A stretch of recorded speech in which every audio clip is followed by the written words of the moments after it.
إلهي حدود في عن هدان ليا لأنه نولش أدونك وينو معانا ما تددك ودن وحيلي نولش وفهم لانهي نولش وحنو فهم لانهي وامحي حدودك إنك إلهي نور حيي با ماشا كبحي حدودك هدان هجاجي سنو نولش أدونك يتأخر إلهي بنو هجاجين إلهي بقرآن كيسي نوغو شيغو يري ومن يتق الله يجعل له من أمره يسرا قفك إلهي كبغى إلهي كعب صدا أمورتي سؤال وحا كدغنا فضيد من كانت الدنيا همه جعله الله الفقر بين عينيه وفرق الله شمله ولم يأته من الدنيا إلا ما كتب له بنبي يري قفك همجي سكدغ الدنيا وحو كفكريا وادويو وحو كشقينيا وادويو وحو كسيحنيا وادويو وحو كسوكعيا وادويو وحو كهليا وادويو وحو ايغيا وادويو قفك همجيسا adduuyo uu ka dhiga buu nabigu yiri arrimihiisoo dhan ilaahay bariye galbeed buu kaga kala sheeynaya nolosha adduunyadana faqri baa labada indhood loo saaraya faqri waligaana ka baxayba labada indhood loo saaraya arsaaqadana inta ilaahay u qadaray mooyaan in kala ma helo rasuulku yiri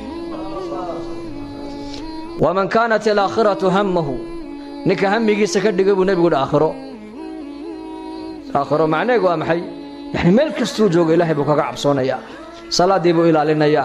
soonkii buu ilaalinaya xaqii dadku iska ilaalinaya xaqii jaarkiisu ilaalinaya xaqa dadku la nool yahay buu iska ilaalinaya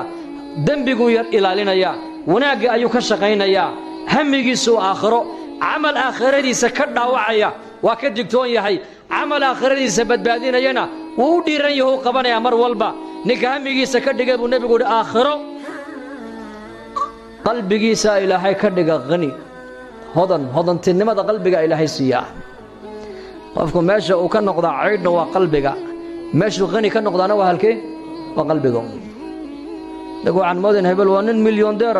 warqadahan maaha waxa bin aadanka qalbigiisa qinada gelinaya qinada qalbiga waxa geliya waa markuu qalbigu u jeesto ilaahay macrifadiisa iyo aakhirada weynigeeda hamigiisa ninka ka dhigay buu nabigu aakhiro qalbiga ilaahay hodantinimo uga buuxiya arrimihiisoo dhan ilaahay baa isku soo ururiya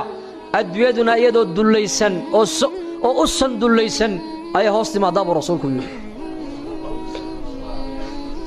adduunyadu muuminka way doondoonan harkaaga ma aduu ku daba socda misaada daba socda ya saa ku daba socda har adduunyadu baa leeyahay qofka adduunyadu waa sida harka adduunyadu diintay la socotaa adduunyadu aakhiraday daba socotaa haddaad tiraahdo adduunyada ayaan u jeesan oo aakhiradii baa ka jeesan waxaad la mid tahay nin yidhi harkayga ayaan soo qabanaya ma soo qaban